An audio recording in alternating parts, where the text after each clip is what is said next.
imam. Ini khusus qabliyah subuh ya, khusus qabliyah subuh ya, ikut imam artinya ikut sholat subuh.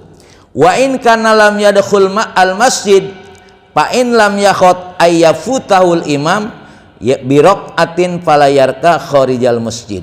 Nah, tapi kalau bapak begitu baru qomat, kan sholat subuh berjamaah, karena bapak ingin ngejar supaya dapat qobliyah subuh, boleh sholatnya tapi di luar,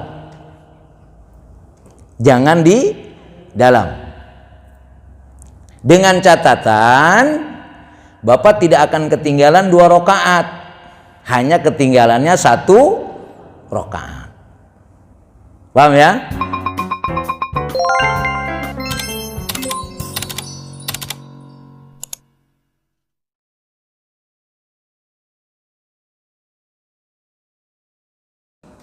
Bismillahirrahmanirrahim. Assalamualaikum warahmatullahi wabarakatuh.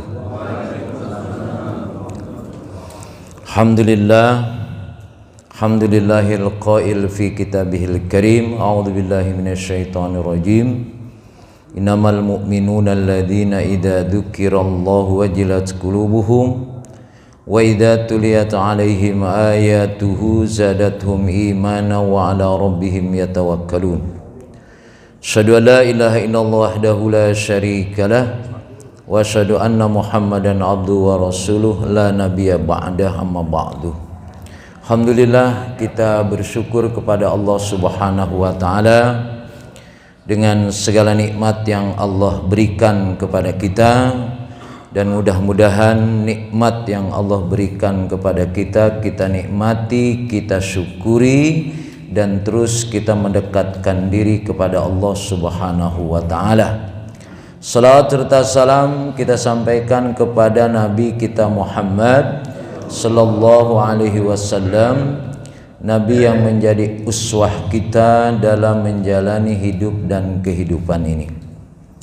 Jamaah yang dimuliakan Allah Subhanahu wa ta'ala, salat qobliyah subuh itu adalah Rasul menyatakan raqatal fajri khairum minad dunya wa ma fiha. 2 rakaat sebelum subuh itu lebih baik daripada dunia dan seisinya. Ketika waktu subuh sudah datang, salat apa yang boleh kita lakukan? Dikatakan at-tatawwu ba'da tulu'il fajri wa qabla sholatis subhi. Sebab saya melihat ada mungkin orang yang datang ke masjid sebelum subuh, sehingga dia tahiyatul masjid, kemudian waktu subuh sudah datang, adzan, kemudian sholat qobliyah subuh. Karena waktunya masih banyak, sholat apa lagi setelah sholat qobliyah subuh? Atau ada yang mengamalkan itu? Kalau sholat, antum sholat apa? Gitu kan ya? Habis qobliyah subuh nih, atau sholat sunat fajar, sambil menunggu adzan, menunggu qomat. Antum pernah ada yang sholat enggak? Itu pertanyaannya dulu. Kita lihat ya. An Yasar Maula Ibnu Ammar qala ra'ani Ibni Umar wa anna usolli ba'da ma tola'al fajr. Ibnu Yasar, hamba dari Ibnu Ammar, dia mengatakan Ibnu Umar melihat saya sholat setelah terbit fajar, artinya setelah subuh. Faqala inna Rasulullah kharaja alaina wa nahnu nusalli hadhihi sa'ah faqala liubalig syahidukum ghaibukum alla salata ba'da subhi ila raq'atain. Jadi Ammar bin Ammar ini, Yasar ini adalah hambanya Ammar, dia sholat setelah sholat waktu fajar. Lalu kata Rasulullah, inna Rasulullah kharaja alaina wa nahnu nusalli hadi sa'ah. Ketika waktu subuh sudah datang, kemudian kami sholat. Rasul bilang, liubalik syahid ghaibukum alla sholata ba'da subhi ila rok'atain. Artinya, kalau sudah waktu subuh datang, kita hanya sholat 2 rakaat. Sholat apa itu? Qobliyah subuh. Karena ada waktu masih menuju subuh, kita boleh sholat lagi apa tidak?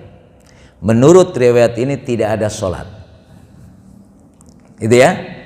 Jadi jangan nambah sholat lagi. Menurut riwayat ini, bahwa kalau sudah datang waktu subuh, kita tidak boleh sholat lagi kecuali qobliyah subuh atau 2 rakaat fajar.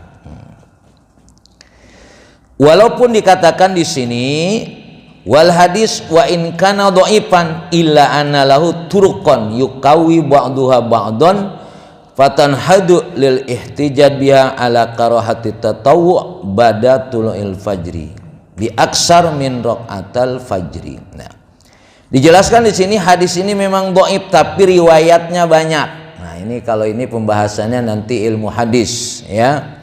Bukan hadis, ilmu hadis yang menjelaskan apakah hadis ini sahih, hasan dan lain sebagainya. Hadis ini dhaif tapi riwayatnya banyak. Karena riwayatnya banyak, maka hadis itu menjadi kuat, bisa jadi hasan, bisa jadi sahih.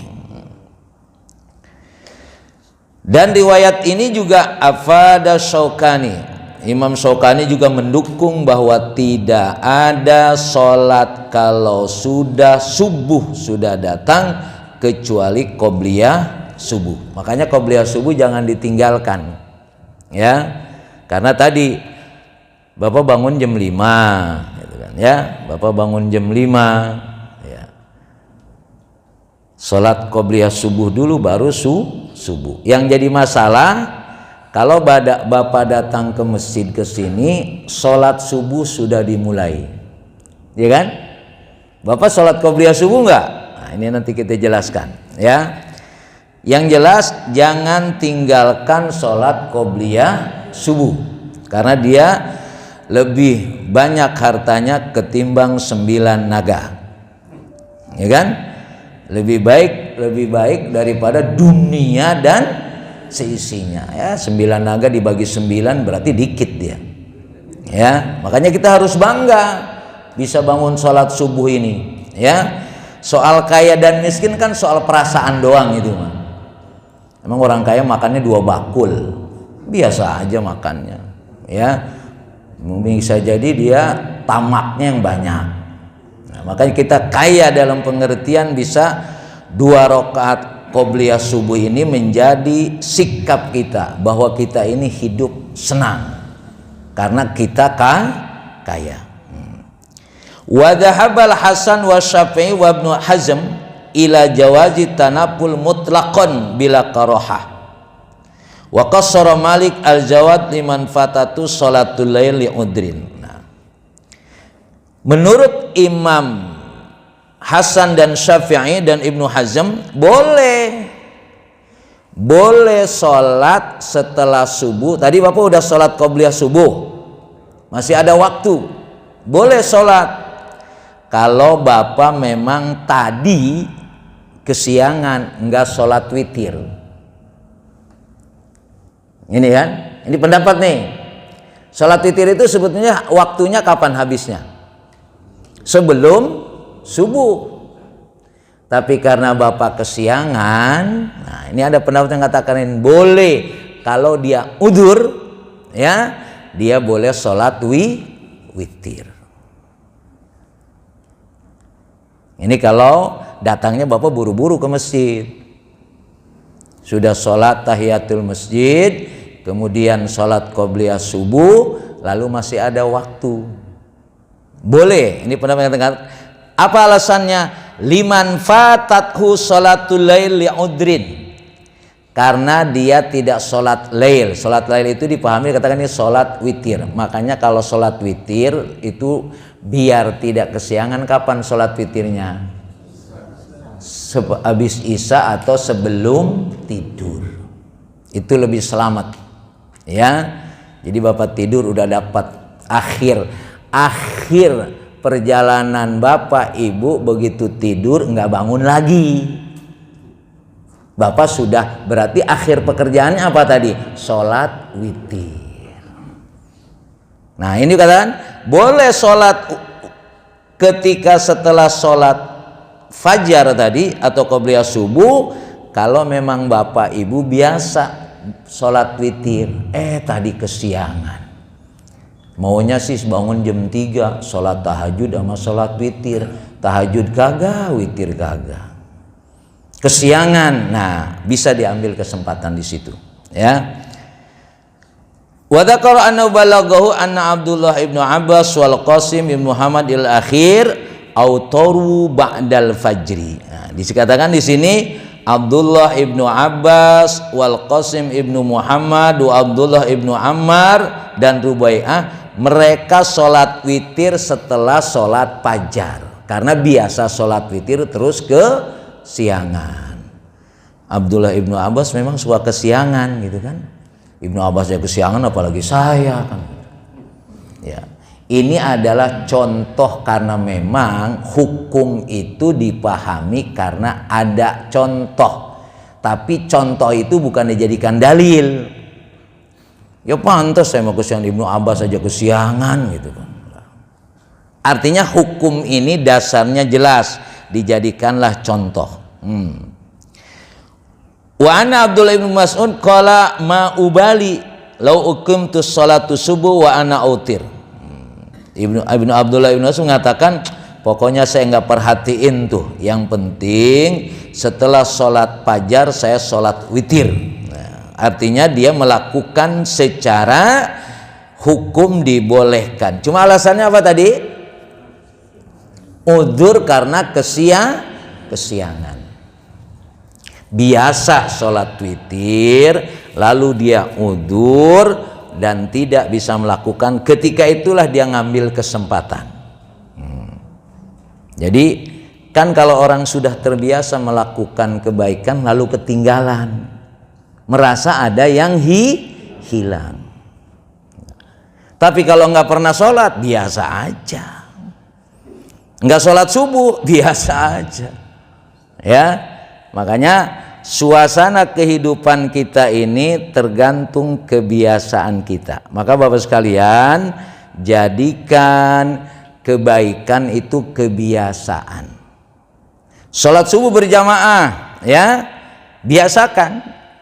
Insya Allah, ya, itu menjadi kebiasaan akan lebih nikmat. Ya, soal habis subuh ngantuk lagi soal lain lah, ya. Makanya kalau habis subuh pengajian ada yang ngantuk itu ya biasa aja, ya, alhamdulillah. Cuma masalahnya kalau tidurnya tadi jam 8, bangunnya jam 4, ya, terus sholat subuh berjamaah, duduk di majelis masih ngantuk juga, ente kerjanya tidur mulu, ya. Dolim apa enggak tuh? Dolim apa enggak? Zalim lah kata Allah, ya Allah, lu banyakan tidurnya, ya. Makanya kita ini dalam kezoliman karena nikmat yang Allah berikan kepada kita banyak, tapi kita tidak banyak menikmati nikmat Allah untuk ibadah. Makanya terus kita Rabbana dzalamna anfusana, sebagai kemarin Ustaz Abah itu menjelaskan tuh, karena kaitannya kita ini banyak duitnya, meditnya lebih banyak. Dolim nggak tuh? Dolim. Udah susah baru ingat dia, ya. Nah, kembali ke sini, ya. Artinya 2 rakaat sholat sunat fajar tadi, ya, setelah kita melakukannya tapi kita lewat tadi tidak sholat witir, maka boleh kita melakukannya. Riwayat lain, Karena ibadah Ibnu Samit ya ummu kauman wa kharaja man ila subuh fa aqamal muadzin salat subuh fa amsakatu ibadah hatta autar summa shalla bi musubah. Ini riwayatnya lebih jelas lagi. Ketika itu Ubadah ibnu Samit dia menjadi imam dalam sholat. Ketika mau sholat subuh, ya, muadzin mau qomat, di stop dulu, jangan qomat dulu. Habis sholat fajar dia sholat witir dulu, habis itu baru sholat. Jadi keterlambatan melaksanakan sholat witir itu bisa dilakukan setelah sholat fajar, ya, ketika ada waktu tadi. Ya. Sekarang Bapak Ibu sekalian, at-tatawu asna'al iqamah, sholat sunat ketika qomat.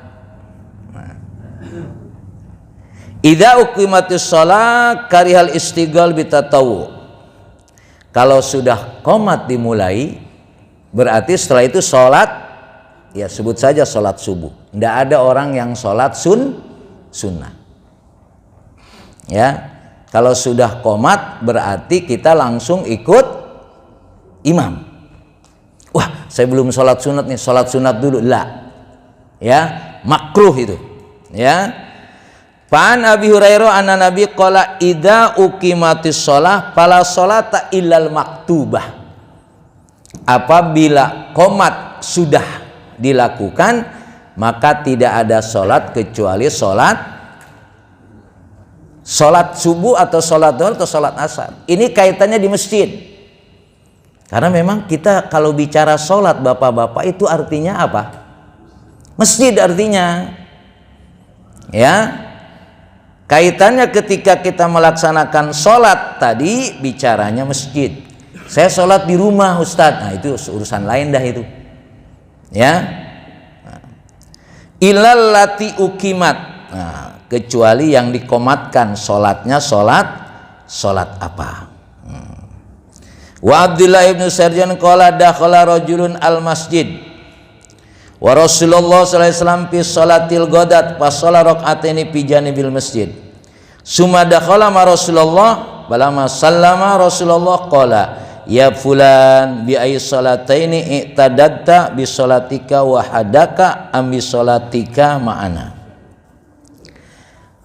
Ini kalau ini masjid nggak ada luar masjidnya ya. Nggak ada, ya kalau royan kan ada luarnya tuh. Ya buat makan, nggak ada teras. Sekarang begitu sudah qomat, kan sholat subuh. Ada orang sholat sunnah qobliyah subuh di luar masjid.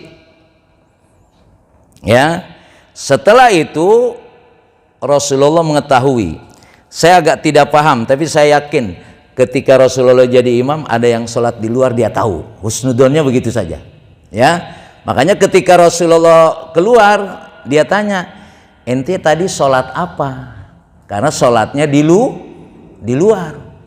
Ya, apakah ente sholat tadi sholat qobliyah subuh atau sholat subuh berjamaah? Nah pertanyaannya sekarang, kalau bapak datang ke masjid setelah qomat, nah, ini saya bawa kitab lain biar lebih jelas. Karena suka ada yang terlambat nggak kalau subuh? Banyak. Ya, ini karena pentingnya sholat qobliyah subuh tadi. Ya, dia adalah seperti lebih baik dunia dan seisinya. Sampai para imam begitu memberikan kesempatan jangan sampai sholat qobliyah subuh ditinggalkan, terutama yang berjamaah ini. Ya, jangan sampai qobliyah subuh tinggal. Maka kalau subuh ini di sini berapa menit? 15. Kalau di Nabawi itu 20, di Marala 20. Ya, 20 menit. Tapi jangan dipahami itu memfasilitasi orang malas, jangan. Itu justru berusaha supaya jangan sampai setiap kita itu tidak melaksanakan sholat qobliyah subuh. Nah, ketika tadi Bapak datang ke sini sudah qomat, mestinya kan Bapak ikut sholat berjamaah. Ada beberapa pendapat. Ini lagi saya jelaskan bukan memfasilitasi malas ya, namanya kita masih kemungkinan ya datangnya ke masjid terlambat. Nah, ketika qomat sudah dimulai, faqala Malik idza kana qad dakhala al masjid fa uqimatis shalah falyadul mal imam fis shalah wala yarka'ha fil masjid wal imam yusolli al fardhu. Jadi kalau sudah masuk masjid begini, sudah qomat, nah, sudah Bapak tidak usah berpikir yang lain, ikut imam. Ini khusus qobliyah subuh ya, khusus qobliyah subuh ya, ikut imam artinya ikut sholat subuh. Wa in kana lam yadkhul al masjid fa in lam yakhot ayyafutahul imam bi raqatin fala yarka kharijal masjid. Nah, tapi kalau Bapak begitu baru qomat, kan sholat subuh berjamaah, karena Bapak ingin ngejar supaya dapat qobliyah subuh, boleh sholatnya tapi di luar,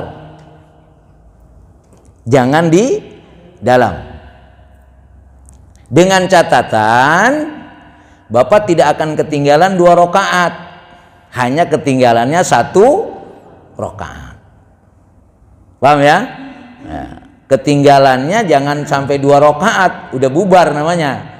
Justru berpikir Bapak sholat, apalagi ya kayaknya imamnya sholat surahnya panjang kan. Kan kalau sholat qobliyah subuh itu sebetulnya seperti tidak ada bacaan kecuali Fatihah saja. Karena memang dia singkat betul. Ya. Kalaupun ada riwayat dari Abi Hurairah, ada 2 riwayat ya. Yang satu dari Aisyah, ketika Rasulullah sholat qobliyah subuh tidak terdengar bacaan apapun dari Rasulullah, seolah-olah Rasulullah qobliyah subuh nggak baca apa-apa. Nggak mungkin kan? Paling tidak apa yang dibaca dalam sholat? Fatihah. Itu riwayat yang pertama dari Aisyah. Yang kedua dari Abu Hurairah, meriwayatkan bahwa Rasulullah ketika sholat qobliyah subuh, surah yang pertamanya kuliah, surah yang keduanya kulhu, CS deh itu mah ya. Ada riwayat lain, surah yang pertamanya alam nasroh, yang keduanya alam tarok. Tinggal Bapak milih yang mana. Makanya tadi ketika Bapak begitu masuk ke masjid dan sudah qomat, Bapak boleh sholat tapi di luar, dengan catatan perhitungannya kalaupun ketinggalan cuma 1 rakaat. Menurut Imam Malik boleh. Ini pentingnya qobliyah subuh. Falyarka huma kharijal masjid wa in khafa fawattiraqah falyadkhul mal imam summa yusalliha idza tala'atis syams. Ternyata kayaknya nanti takut ketinggalan. Nah, ketika ketinggalan Bapak berarti ikut. Sudah sholat qobliyah subuh belum? Belum kan? Terus gimana nih, saya belum sholat qobliyah subuh? Nah, dikatakan summa yusalliya idza tala'atis syams. Nanti sholatnya setelah matahari terbit. Seperti waktu sholat syuruk. Fungsinya apa di situ? Itu berarti qodoan. Ya, jadi kita harus merasa rugi kalau tidak sholat qobliyah subuh. Ini pendapat Imam Malik. Saya tidak pernah baca kitabnya, tapi Buya Yahya mengatakan kalau pas datang sudah qomat, berarti Bapak ikut subuh. Habis subuh, Bapak boleh sholat qobliyah subuh. Itu belum qadha karena waktunya masih subuh. Cuma jangan dipakai ilmu ini nih. Ya ntar besok kalau gitu tenang aja, kan qobliyah subuh habis subuh boleh. Ya kan? Kan sebetulnya secara umum tidak ada sunnah ba'da subuh, tidak ada sunnah ba'dal asar. Tapi untuk kasus ini ya, tapi saya hanya mendengar dari beliau saja, dari Buya Yahya. Saya belum pernah baca kitabnya. Yang saya baca kitabnya ini seperti ini. Fal yusalliha idza tala'atis syams. Nanti sholatnya ketika matahari sudah terbit. Pengertian matahari sudah terbit itu bukan pas terbit.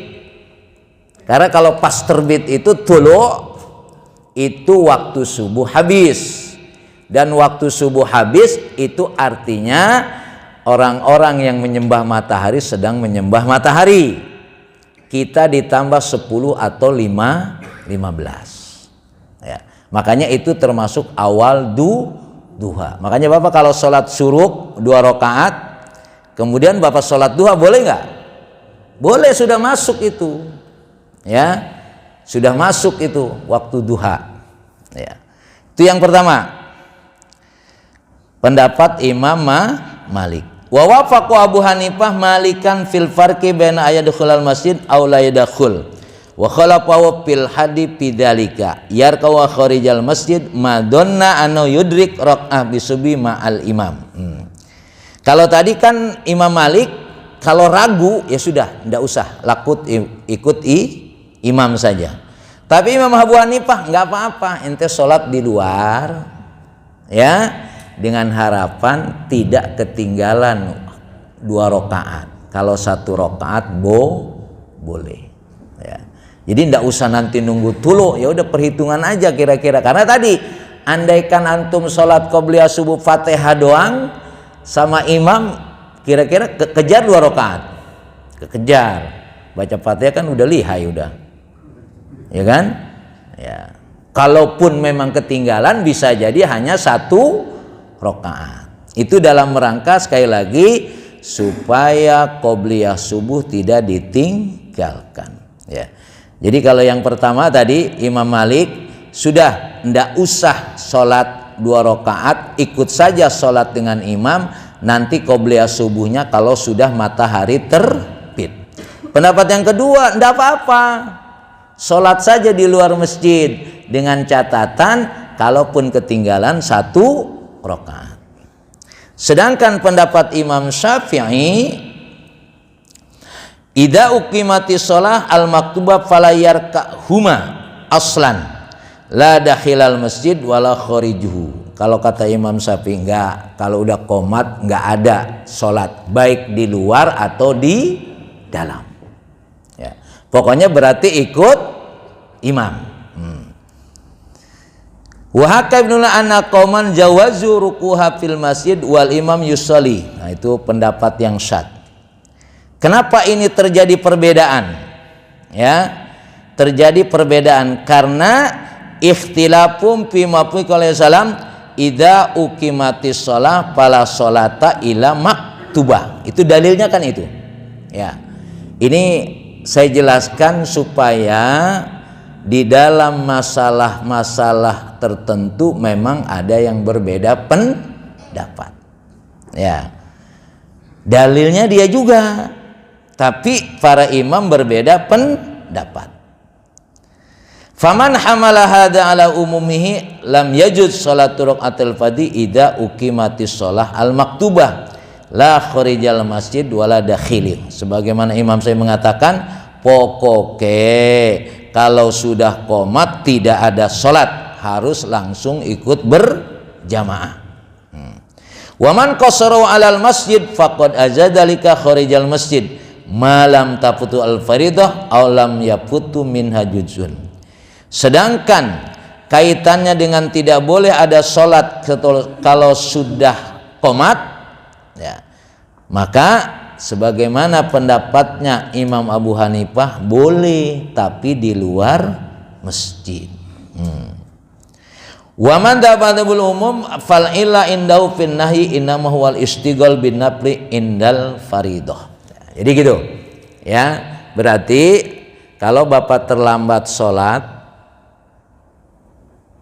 qobliyah subuh, Bapak sudah datang, ada satu pendapat, sholat berjamaah saja, nanti sholat qobliyah subuhnya setelah subuh, sebagaimana pendapatnya Buya Yahya.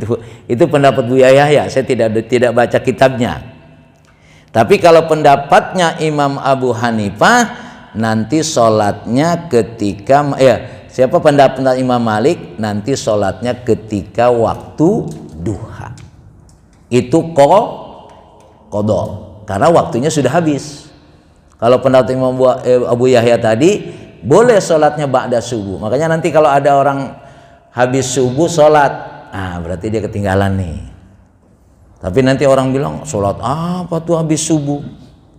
Kan secara umum kita udah banyak yang tahu ya, tidak ada sholat ba'diyah, asar dan subuh. Nah, sekarang Bapak punya ilmunya nih, ba'da subuh sholat.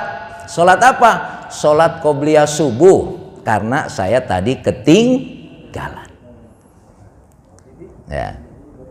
Jadi kalau nanti ada sholat mojok lagi di sono, sholat lagi, sholat apa dia?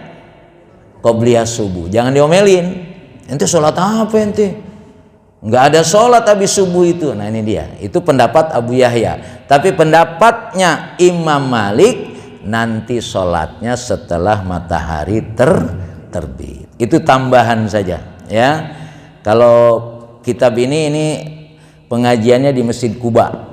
Ini ada orang Kuba di sini, ya, karena biar memahami perbedaan pendapat. Karena sekarang ini zamannya kalau beda pendapat udah salah aja bawanya, ya. Sholat subuh pakai kunut, nggak pakai kunut, ribut. Yang gak sholat, tenang-tenang aja. Nah, itu ya. Nah, lanjutnya adalah bahwa di tengah-tengah sholat subuh tadi setelah sholat subuh tadi tidak ada sholat, dengan pendapat seperti yang tadi. Berikutnya ini agak tanggung tapi tidak apa-apa, kaitannya dengan adzan. Adzan itu artinya apa? Memanggil, ya. Kalau dipanggil itu kaitannya dengan apa? Makanya dalam bahasa Arab, udhun itu telinga. Makanya bicara adzan itu ngetes telinga. Kalau dengar adzan nggak sampai ke masjid, berarti telinganya ada masalah. Ya, karena kaitannya dengan mendengar atau tidak mendengar. Ya. Panggilan Allah. Ya. Karena kan sebetulnya aktivitas Bapak itu dalam keseharian, aktivitas kita itu menunggu sholat, ya. Bapak kerja mulai jam 8 sampai zuhur. Jadi kalau lagi kerja begitu ada adzan, jangan kayak orang budeg, karena adzan itu panggilan. Makanya adzan itu i'lamu bidukhulil waqti sholah bi alfadin makhsusah. Adzan itu adalah menginformasikan, ya, waktu sholat dengan lafad-lafad yang khusus. Ya, Bapak udah hafal semua, Ibu sudah hafal semua itu, ya. Tapi begitu dengar adzan apa nih? Dohor, oh dohor, begitu doang, ya. Kalau subuh mah rada pantas, memang kagak denger adzan, tidur ya. Nah, kalau dohor, asar, maghrib, isya kemungkinan denger, ya. Ya kalau di kampung saya di sini di belakang nih Royal sini, ya, ada orang nanyain adzan, udah asar belum, gitu kan? Ternyata bukan mau sholat, mau ngebesan, takut ketinggalan. Karena undangannya habis asar, gitu ya. Wa yasul bi addu'a ilal jamaah wa idharu syairil Islam wa huwa wajibun au mandubun. Jadi adzan ini syiar sekaligus mengingatkan apakah waktu sholat sudah datang atau belum. Dia bisa wajib, dia bisa sunnah hukumnya adzan itu, ya. Karena ada orang kalau mau sholat nanyain adzan mulu, padahal sekarang udah zaman canggih, ya, terutama ibu-ibu nggak usah nanyain adzan, Ya apalagi muadzinnya ketiduran. Ya udah lihat waktu sholat sudah apa belum? Sudah sholat. Nah, kalau bapak ini mengandalkan adzan karena mau berjamaah. Ya. Makanya kita ini kemungkinannya terlambat. Makanya teorinya teori muadzin. Kalau muadzin kemungkinan terlambat nggak ke masjid? Muadzin? Enggak. Kalau muadzin terlambat ya gimana jamaahnya? Makanya bapak seolah-olah jadi muadzin semualah. Datangnya ke masjid seolah-olah mau adzan. Berarti datangnya sebelum waktunya. Qala Qurtubi al-adzan ala qillati al-fadhihi mustamil ala masailil aqidah. Makanya ketika disebut asyhadu alla ilaha illallah, ya, kita bersaksi bahwa tidak ada Tuhan selain Allah. Ketika kita bersaksi tidak ada Tuhan selain Allah, Allah manggil kita. Katanya menyaksikan bahwa Allah adalah Rob saya. Tapi begitu adzan dipanggil sama Allah, nyamperin nggak? Mestinya nyamperin. Begitu ya? Menguji seberapa kesaksian kita kepada Allah, buktikan ketika terdengar suara adzan. Karena yang manggil Allah. Di situ memahaminya. Bukan sekedar mendengar adzan tapi tidak terhubungkan dengan akidah kita bahwa bersaksi kepada Allah. Di situ dibuktikan seberapa kesaksian kita kepada Allah ketika dipanggil oleh Allah. Maka ketika dipanggil berarti kita bersegera. Walaupun sebetulnya kebiasaan dipanggil jam sekian, ya udah nggak usah dipanggil, datang duluan, boleh nggak? Boleh mestinya. Nunggu dipanggil mulu kan udah tahu. Yang jadi masalah udah dipanggil juga nggak datang. Nah ini dia, konslet berarti. Ya, makanya dikatakan di sini dia lafadznya itu yastamil ala masailil akidah li'annahu budi'a bil akbariyah, dengan kalimat Allahu Akbar. Jadi membuktikan kualitas iman kita itu adalah persaksian kita kepada Allah ketika mendengar Allahu Akbar, Allahu Akbar, itu dibuktikan. Ya, bahwa kita bersaksi tidak ada Tuhan selain Allah. Begitu juga ketika asyhadu anna Muhammadar Rasulullah. Saya bersaksi bahwa Muhammad itu utusan Allah. Seberapa kesaksian kita, keyakinan kita terhadap Nabi Muhammad? Ya, di situ pun kita diingatkan bahwa dalam ibadah ini kita hanya mengikuti Rasulullah. Kalau saya tanya, bapak nih, terutama bapak, kalau ibu kan afdolnya di rumah, bapak sholat di rumah, itu ngikutin siapa pak? Ada nggak dalilnya suruh sholat di rumah? Pak, bapak suka sholat di rumah kan? Apa dalilnya suruh sholat di rumah? Ada. Kalau sakit sholat di rumah. Jadi bapak kalau sholatnya di rumah berarti sakit. Ya itu harus dipahami secara hakikat. Kalau secara fikih nggak ada masalah. Ya, bapak sholat duhur jam 2:30. Ya, atau bapak sholat duhur begitu baru dapat 1 rakaat adzan asar. Terusin nggak duhurnya? Dapat 1 rakaat. Terusin, tapi jangan dipakai ilmu ini. Makanya saya kadang-kadang ngajar fikih nggak itu yang saya jadikan sebagai satu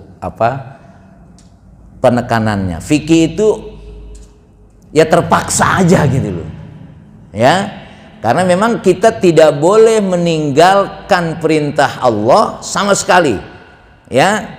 Tidak boleh, tetap harus sholat.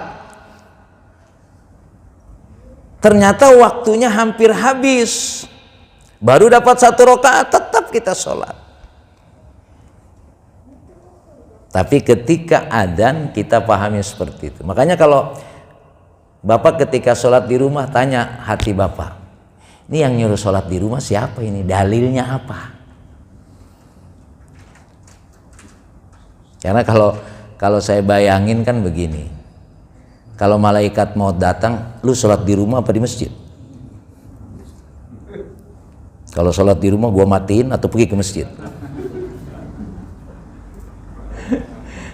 Ini supaya kita sholat itu menjadikan kenikmatan kalau tidak berjamaah.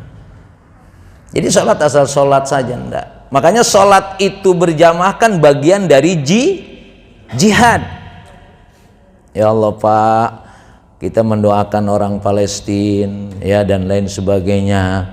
Kita dipanggil adzan aja udah bebel banget. Itu jihad itu, ketika menjawab panggilan Allah. Nah, diantaranya beberapa hal yang dijelaskan kaitannya dengan adzan ini. Warada fi fadil adzan wal muadzin ahadits katsirah nadhkuru ba'daha fi mayali. Nah, ini dalam kesempatan ini saya jelaskan adzan khusus dah. Ya. Salah satunya muadzin itu pahalanya, sebanyak orang yang datang sholat itu dia pahalanya dapat. Muadzin. Bapak pengen seperti itu? Nah, nanti saya jelaskan. Biar nggak mungkin kan jadi muadzin semua kan? Berebut gue pengen dah, biar pahala gue banyak.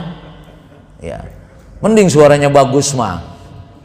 Ya, suaranya kagak jelas. Ya. Jadi ada amalan yang kita tidak melakukan tapi pahalanya sama. Ya, muadzin itu kalau dia adzan, ya, sebanyak pahala yang dia dapat dari orang yang datang karena adzan. Makanya nggak demen adzan siapa? Setan yang kagak demen adzan. Makanya yang ngelarang adzan tuh setan itu. Adzan lah nggak usah kencang-kencang. Ya harus kencang adzan biar orang denger. Mengganggu orang lain. Nah, yang terganggu itu setan itu. Karena ini syiar. Cuma waktu adzan doang keluar. Waktu itu sudah masuk ke dalam. Adzannya harus kencang. Ya. Dipanggil adzan aja kita nggak segera, bayangin nggak ada adzan. Ya, saya punya anak di Bali, saya termasuk sering ke Bali. Ya Allah, kagak dengar adzan nggak enak. Masya Allah, nggak enak dengar adzan. Di sini dengar adzan mulu bosan, gue dengar adzan mulu katanya. Innalillahi wa inna ilaihi raji'un. Ya, an Abi Hurairah an Rasulullah qala, "Law ya'lamun nas ma fil adzan wa shafful awal, summa lam yajidu illa ayastahimu alaihi lastahamu. Walau ya'lamuna ma fit tahjir lastabaqu ilaihi. Walau ya'lamuna ma fil itmah was subah la tauhuma walau habwan." Kalau saja manusia tahu, ini kaitannya dengan adzan. Ya, kalau saja manusia tahu apa hebatnya adzan itu, ya, maka dia akan bersegera datang untuk dapat saf yang pertama. Pak, Bapak kalau datang ke masjid duluan jangan di pojok situ. Ambil saf yang pertama. Ini mau pura-pura ngasih ke orang. Jadi kalau orang ngasih saf pertama, silakan Pak ngasih saf pertama, dia ada di saf kedua. Itu bukan orang sopan tuh, orang oon. Saf yang pertama tuh diambil karena itu saful malaika. Makanya adzan itu dalam rangka orang supaya dia bersegera mengambil saf yang pertama. Kalau saf yang pertama nggak ada syarat, tapi kalau di depan saf pertama baru ada syarat itu. Imam tuh ada syaratnya ya. Kalau saf yang pertama nggak ada syarat, itu saful malaika, safnya para malaikat. Bahkan kalau orang buru-buru datang, ya, datang ke sini berebut, orang gua duluan, gara-gara itu akhirnya diundi, ayo gua dulu apa lu dulu? Dua kan, berarti mundur lo ya. Sampai begitu Pak, untuk mendapatkan sap yang pertama. Ini makanya kita masa pertama udah ogahnya dah, ya, ambil cari pojok. Kalau udah sholat baru mojok boleh dah, ya. Kalau sudah masuk ke masjid, sap pertama kosong, ambil, ya, ambil sap yang pertama. Karena itu saful mala. Nah di sini sebetulnya kita bisa ngukur pengetahuan orang yang datang ke masjid. Maaf ini apabila ya, kalau nanti Bapak sudah membudayakan nanti begitu, lama-lama orang, waduh, sap pertama udah penuh. Nah biasanya tenang aja, ntar sap pertama juga kosong, orang pada di pojok sih. Nah besok rasanya sap pertama udah ada yang menguasai, ya. Jadikan dia sebagai satu karena saful malaikah lebih utama, ya. Kemudian walau ya'lamuna ma fil itmah was subah. Ketika kita mendengar adzan, terutama sholat isya dan subuh, ya, maka la atauhuma walau habwan, orang akan datang ke masjid itu walaupun ngesot. Dia nggak bisa jalan tapi tetap dia berusaha untuk datang. Ini kan larinya masih kencang-kencang ini, paling tidak jalannya masih bagus, nikmati. Begitu mendengar suara adzan, ini masalahnya ya'lamu au la ya'lam, dia tahu atau tidak. Kalau dia tahu tidak melakukan, berarti taunya tidak ada manfaatnya, ilmunya belum bermanfaat. Karena yang namanya kita kan ada doanya, Allahumma inni a'udzubika min ilmin la yanfa. Kita punya ilmu tapi nggak ada manfaatnya, kita mohon kepada Allah.